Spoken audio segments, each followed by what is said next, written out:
Knock knock. কি সরস্বতী পুজো কেমন কাটলো তোমাদের? আমার কিন্তু বেশ ভালো গেছে। তাই চলো তোমাদের সাথে এবার মেকআপ টিউটোরিয়ালটা পুরোটা শেয়ার করি। তার আগে দাঁড়াও, আমার ইন্ট্রোটা তো দিতে দাও। So hello everyone, this is me Anwesha, a big welcome to my YouTube channel. তাহলে চলো শুরু করা যাক আজকের ভিডিওটা। আর হ্যাঁ, ভালো লাগলে কিন্তু অবশ্যই লাইক করো, কমেন্ট করো, শেয়ার করো। আর যারা এখনো সাবস্ক্রাইব করোনি তারা একটা সাবস্ক্রাইব করে দিও। না না, হাসছিলাম এই পিছনের টিক্কিগুলোর কারণেই, তোমরা একটু হেসে নিতে পারো। আসলে পুরো হেয়ারটা আমার বেনি করা ছিল, সেটা তো লাস্টেই দেখতে পাবে আমার হেয়ার স্টাইলটা। তো যাই হোক, প্রথমে আমার স্কিনটাকে ভালো মতন প্রিপেয়ার করে নিয়েছিলাম, আর ময়শ্চারাইজার তো প্রথমেই অ্যাপ্লাই করে নিলাম। তারপরে অ্যাপ্লাই করলাম হচ্ছে ইনসাইড কসমেটিক্সের প্রাইমার, যেটা কিন্তু অ্যাফোর্ডেবলের মধ্যে একটা ভালো প্রাইমার। আর আজকের প্রোডাক্টগুলো কিন্তু সব আন্ডার 300। হ্যাঁ, এই পিএসির ফাউন্ডেশন আর পিএসির ফিক্সারটা ছাড়া মোটামুটি সবই 300-350-র মধ্যেই। সো তোমরা কিন্তু চাইলে কিনতেই পারো। আমি তাও সব প্রোডাক্ট প্রেসক্রিপশানে অ্যাড করে দেবো, তোমরা পারলে চেক করে নিও।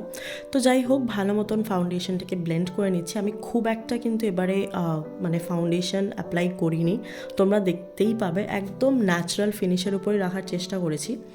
তো তারপর আমি এখানে একটুখানি কনসিলার ব্যবহার করলাম, সেটা হচ্ছে পিএসিরই কনসিলার। হ্যাঁ সরি, এটাও পিএসিরই ছিল, কারণ এই দুটোই শেড আমার সাথে খুব ভালোভাবে মিশে আর কি, মানে খুব ভালোভাবে যায়, যার জন্য আমি এই দুটোই কিছু দিন ধরে ইউজ করছি। তারপর আমি সেটাকেও ভালো মতন ব্লেন্ড করে নিলাম। আর যেহেতু আমি সকালবেলা মেকআপটা করছিলাম ওই 10টা-10:30টার দিকে, আমি চাইছিলাম যত কম প্রোডাক্ট ইউজ করা যায়, না হলে হয়তো আমি বাইরে গিয়ে ঘামতে শুরু করব, যদিও বা আমি প্রচণ্ড ঘামি। তারপরে আমি এই মার্সেল লিকুইড ব্লাশটা ইউজ করলাম, যেটা ভীষণই পছন্দের আর খুব ভালো একটা প্রোডাক্ট। আগের বছর তাও তোমাদের সাথে আমি 2-3টে আই থিঙ্ক 2টো মতন মেকআপ টিউটোরিয়াল শেয়ার করেছিলাম সরস্বতী পুজো নিয়ে, বাট এই বছরে সেটা পসিবলই হয়নি। তার জন্য ভেবেছি যে যেই লুকটা আমি ক্রিয়েট করবো এক্স্যাক্টলি সরস্বতী পুজোর দিন, সেইটা কীরকমভাবে সেজেছি, কোথায় গেছি, সবটাই তোমাদের সাথে শেয়ার করব।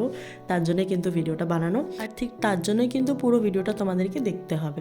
তো তারপর আমি আমার ব্লাশটাকে ভালো মতন অ্যাপ্লাই করার পর একটুখানি পাউডার নিচ্ছি। আজকে কিন্তু পাউডারটা আমি ইনসাইড কসমেটিক্সেরই যে ব্যানানা পাউডার আছে সেটাই আমি ব্যবহার করছি। তোমরা চাইলে যে কোনো পাউডার ইউজ করতে পারো, ট্রান্সলুসেন্ট পাউডার ইউজ করতে পারো, বাট মেক শিওর পাউডারটা যাতে একদম ডিরেক্ট অ্যাপ্লাই না হয়। তারপরে আমি আমার আইজে চলে যাই। সরি, প্রথমেই বলে দিচ্ছি আজকে আমার আই মেকআপ লুকটার ভিডিওটাই করতে পারিনি, কারণ আমি যখন ভিডিও বানাচ্ছিলাম তখন অলরেডি দেখছি ভিডিও অন করা হয়নি। তো যাই হোক, একটা খুব সুন্দর পিঙ্ক স্মোকি আই ক্রিয়েট করেছিলাম আমি, কোনো এক সময় তোমাদের সাথে আই লুকটা শেয়ার করে দেবো। কিছুই না, একটা ব্রাউন আই শ্যাডো দিয়ে ভালো মতন স্মাচ করে নিয়েছিলাম আমার আউটার কর্নার। একটা পিঙ্ক শেড ইউজ করেছি আমার পুরো লিড আর ক্রিজে, আর একটুখানি স্মোকি এফেক্ট দেওয়ার জন্য আমি ব্ল্যাক আই শ্যাডো ব্যবহার করেছি। তারপর একটু হাইলাইটার দিয়ে দিলাম আমার ব্রাউ বোনে। তারপর আমি সব আমার এক্সট্রা যে পাউডারগুলো সেগুলোকে আমি ডাস্ট আউট করে নিলাম। আচ্ছা, সুইস বিউটিরই কিন্তু আমি আই শ্যাডোটা ইউজ করেছিলাম, প্লাস এই ব্লাশটাও কিন্তু সুইস বিউটিরই, আমি ওদের প্রোডাক্টের অবসেসড। তারপরে আমি একটুখানি আমার আইব্রোসটাকে ফিল করছিলাম বাই ইউজিং মার্সের একটা ব্রো কিট হবে হয়তো। তারপরে ভালো মতন আমি আমার মেকআপটাকে সেট করে নিই, কারণ কি ওই সকালবেলা যেহেতু করছিলাম আমার ভীষণ ভয় লাগছিলো যদি আমি বাই চান্স ঘামি। দেখতেই পাচ্ছ আমার মুখের কিন্তু ডার্ক স্পটগুলো এখনও যায়নি, আমি এতটাই কম প্রোডাক্ট ইউজ করেছি। তারপরে আমি একটা হাইলাইটার ইউজ করলাম, সেটার হয়তো ওয়েট অ্যান্ড ওয়াইল্ডের, ভীষণই একটা ভালো হাইলাইটার। তারপর আমি আমার লিপটাকে ড্র করে নিলাম, এটাও হচ্ছে সুইস বিউটির লিপ লাইনার, ভীষণ ভীষণ ভালো, মানে যতবার বলবো কম বলা হবে। তারপর আমার ওই অল টাইম ফেভারিট সুগার পপের এই লিপস্টিকটা, আজকে আমি 2টো লিপস্টিক পেয়ার আপ করেছি, একটা এই সুগার পপের আর একটা হচ্ছে নাইকার লিপস্টিক। অবশ্য নাইকার লিপস্টিকটা একটু বেশি, মানে একটু রেঞ্জটা হাই, বাট আমি যদিও বা অফারে পেয়েছিলাম নাইকা পিঙ্ক সেলে, তার জন্য নিয়ে নিয়েছিলাম। ভীষণ ভালো শেড, চায় সামথিং ইন দি শেড চায়।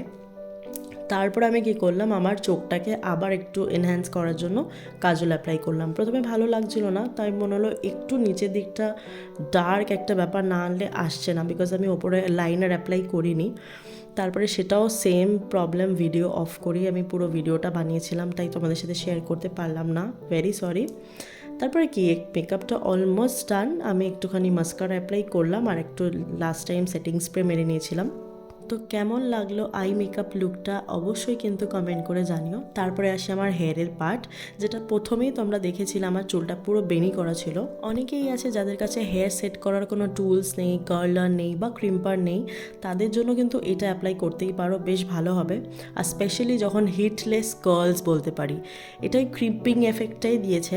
ওই আগের দিন রাত্রেবেলা পুরো বেনি করে শুয়ে পড়েছিলাম, আর সকালবেলা এরকম ভলিউম আর সুন্দর একটা ক্রিম্পিং এফেক্ট দেখতেই পেলে তোমরা কতটা ভালো লাগছিলো হেয়ারটা আমার। তাই যারা হিটলেস কার্লস চাইছো বা ক্রিম্পার নেই, তারা কিন্তু এরকমভাবে হেয়ারটা সেট করতেই পারো। এবার আসি আমার জুয়েলারি। যারা জানো প্রথম থেকে যে how much I love silver jewelleries, তো আর এই আজকের সাজটা একটু অন্যরকম ছিল, তার জন্য আমি টিপও পরিনি। লাস্টে হয়তো একটু ভালো লাগছিলো কিনা চেক করেছিলাম, বাট এটা একদম আলাদা একটা লুক ক্রিয়েট করেছিলাম। তার সাথে ওই বড় কানের দুল যাচ্ছিলই না। সো মোটামুটি আমার সব জুয়েলারি, শাড়ি এগুলো কিন্তু গড়িয়াহাট থেকেই নেওয়া।